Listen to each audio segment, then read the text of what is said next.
Katika mahojiano ya hivi karibuni, kinda wa soka kutoka FC Barcelona Lamine Yamal ameweza kufichua mapenzi yake ya kisoka dhidi ya mchezaji mwenzake ambaye anafahamika kwa jina la Nico Williams kutoka timu ya taifa ya Hispania. Kwa upande wa yeye, Lamine Yamal ameweza kusema kwamba Nico Williams likes Cristiano Ronaldo and I like Messi. So huo ndo ujumbe ambao Lamine Yamal ameweza kusema, jambo ambalo limeweza kuzua mijadala mingi sana miongoni mwa mashabiki wa soka, lakini pia mvutano wa muda mrefu kuhusiana na ushabiki wa Messi pamoja na Ronaldo umeonekana hata baada ya kauli ya Lamine Yamal kuweza kutoka kwamba anampenda sana Lionel Messi, tofauti kabisa na vile ambavyo mchezaji mwenzake kutoka timu ya taifa ya Hispania Nico Williams, yeye anampenda Cristiano Ronaldo. Sasa kwa mujibu wa yeye Lamine Yamal ambaye amekuwa ni mchezaji chipkizi, kinda huyu mwenye mafanikio ya kutosha kabisa kwenye soka la Uhispania kule, lakini pia amezidi kufanya historia kila siku kuweza kuendelea kuandikwa.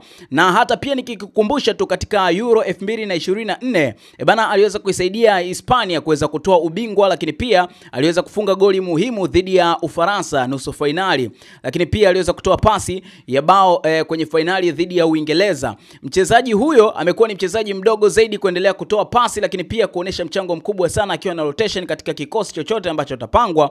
Amekuwa ni mchezaji ambaye ana mafanikio makubwa sana kwenye soka duniani kote. Hata pia kwenye Ballon d'Or mwaka huu 2025 anaendelea kuwa ni moja kati ya wachezaji ambao wanawania katika Ballon d'Or ya mwaka 2025. So kwa upande wa Lamine Yamal ameweza kukata ule mzizi wa fitna, baadhi ya watu wakiwa wanaamini kabisa kwamba mchezaji huyu basi atakuwa anamfuata Cristiano Ronaldo, the way ambavyo anavyoonekana, appearance yake, the way ambavyo anajipositi kwenye uwanja, alionekana kama ana midondoko fulani hivi ya Cristiano Ronaldo. So sasa hivi ameweza kufichua kwamba hisia zake za moja kwa moja kwamba anampenda Lionel Messi, ni tofauti kabisa na mchezaji mwenzake ambaye ni Nico Williams, yeye anampenda Cristiano Ronaldo. So kwa kweli, kama mdau wa soka kutoka kipande chochote ambacho upo right now, uko na mtazamo gani? Drop comment yako kwenye comment hapo, usiache kusubscribe, kulike, kushare, utakuwa umetisha kinoma noma. Chao chao.